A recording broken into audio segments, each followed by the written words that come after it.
Olá, amados irmãos e amigos, graça e paz da parte do nosso Deus e do Senhor Jesus Cristo.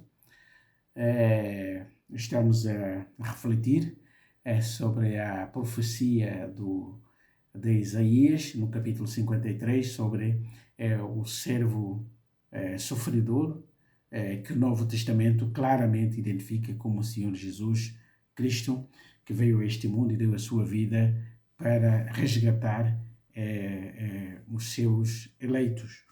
E nós já refletimos sobre os versículos 1 a 5, e hoje então iremos refletir sobre os versículos 6 a 9, que continuam a fazer a descrição da obra realizada pelo servo sofredor.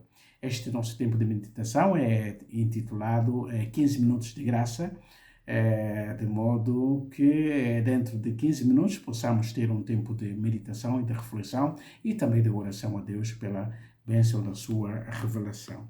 Então vou ler os versos 6 a 9, que acabam por completar ou continuar, de certa forma, a descrição que o profeta faz sobre ou acerca do servo sofredor. Diz assim, então, o texto bíblico a partir do versículo 6. Todos nós andávamos desgarrados como ovelhas, cada um se desviava pelo seu caminho, mas o Senhor fez cair a maldade de todos nós sobre ele. Então, continuando essa descrição, Isaías acaba por nos dizer qual o estado da humanidade.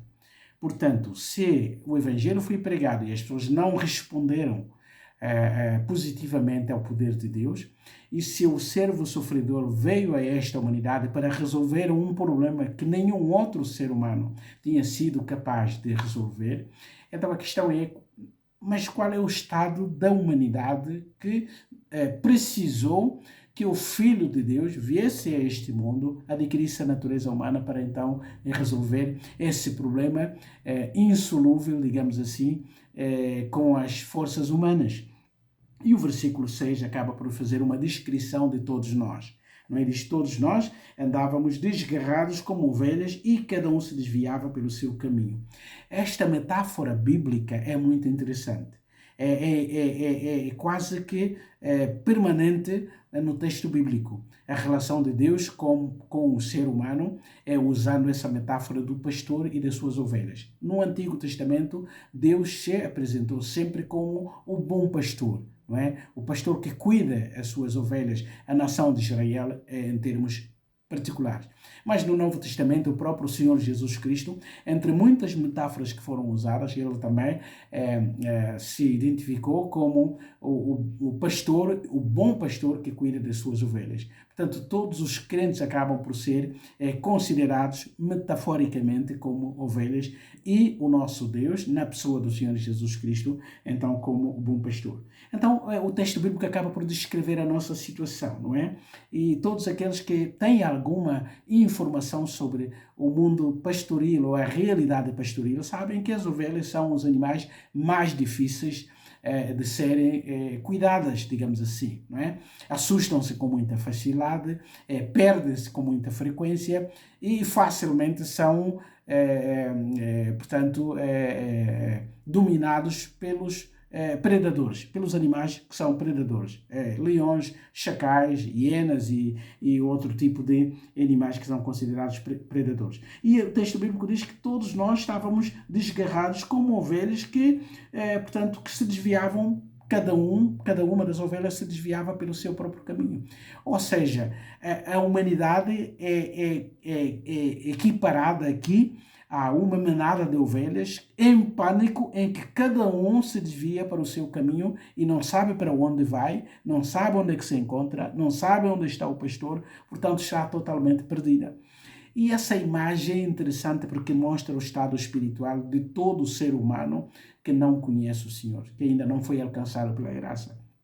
É alguém que vive, aparentemente faz planos, aparentemente tem um projeto de vida, mas de facto não sabe qual é o propósito da sua existência. Portanto, vai caminhando e vai cedendo a todas as propostas que lhe são apresentadas, mas no fundo, não sabe qual é o rumo, qual é o seu futuro.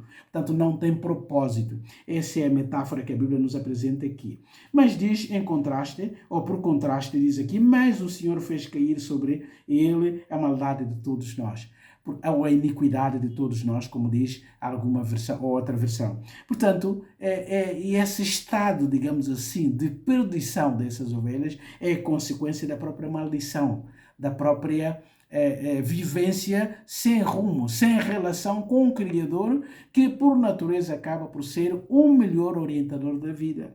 Portanto, diz o texto bíblico que o Senhor, e neste caso o Deus Pai, fez cair sobre ele a maldade ou a iniquidade de todos nós. E ele foi oprimido e afligido, mas não abriu a boca, como um cordeiro que é levado ao matadouro, e como a ovelha muda diante dos seus tosqueadores, ele não abriu a boca. Para mostrar aqui que a obra salvadora que o Cristo realizou na cruz foi uma obra ativa, mas também passiva. Ativamente ele decidiu dar a sua vida por nós, mas passivamente ele suportou tudo. Os insultos, as acusações, a injustiça, todos os maltratos que os homens levantaram, manifestaram contra ele. Portanto, ele suportou tudo aquilo consciente e intencionalmente. E as duas ilustrações aqui, as metáforas usadas aqui, como um cordeiro que é levado para o matador, não abriu a sua boca. Ele foi silencioso até a cruz. Ele podia reivindicar os seus direitos, dizer que eu estou a ser acusado como um inocente, portanto não há razões para eu morrer. Mas ele esteve calado porque sabia que a sua obra era fundamental. E aliás, quando as pessoas o acusavam ainda e mostravam sua raiva contra ele ainda teve a coragem de pedir o perdão por essas pessoas ao seu pai, dizendo: Pai, perdoa-lhes porque não sabem o que fazem. Mas também há uma outra ilustração aqui, uma outra metáfora, diz como uma ovelha muda diante dos seus tosquiadores. Não havia uma tecnologia avançada como a nossa hoje. Quando se tira a lã das ovelhas, normalmente usam-se máquinas suaves e os animais suportam isso. Antigamente havia aqueles instrumentos um pouco mais rudes que às vezes feriam o próprio animal quando se tentava tirar a lã. Mas diz o texto bíblico, mesmo diante dos seus tosquiadores, ele ficou calado, ele não reclamou, ele não reivindicou os seus direitos, porque sabia que estava a realizar uma obra nobre.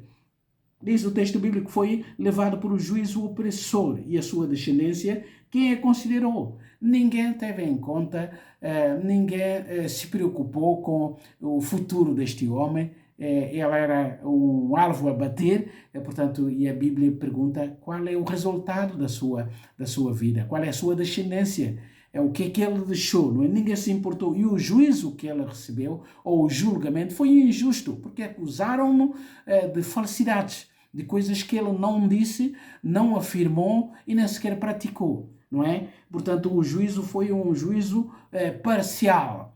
E nós sabemos que o ser humano, infelizmente, age assim. Até a nossa justiça, mesmo a melhor de todas, acaba sempre por agir também com as lacunas humanas que nós conhecemos. Deram-lhe uma sepultura com os ímpios e ficou com o rico na sua morte. E essa profecia é maravilhosa, não é? Ele morreu no meio de dois criminosos, não é? Que tinham cometido crimes e estavam ali a morrer exatamente pelo mal que tinham cometido. Mas no meio desses dois criminosos estava um inocente que estava a morrer pelo mal, pelos crimes alheios. E isso é maravilhoso. E também foi colocado na sepultura com o rico. E nós vemos que quando ele morreu ali, José de Arimateia, um homem apresentado como abastado, então pediu o corpo do Senhor Jesus Cristo e acabou por colocar o corpo do Senhor Jesus Cristo no seu sepulcro, preparado já para si, para o seu futuro, mas o Senhor mereceu um sepulcro, vamos dizer assim, ainda não usado pelo ser humano. Sepulcro de um homem rico. Não é? Aliás, ele foi ungido com panos de linho que eram necessários para embalar o corpo do morto. Portanto, essa profecia é maravilhosa. E tudo isso é dito séculos antes do facto histórico. E isso é que mostra a maravilha da palavra do nosso Deus. E tudo isso aconteceu embora ele não tivesse cometido nenhuma injustiça, nem houvesse engano ou dolo na sua boca, para mostrar que é factual que ele morreu entre os criminosos. E ele foi considerado como um deles.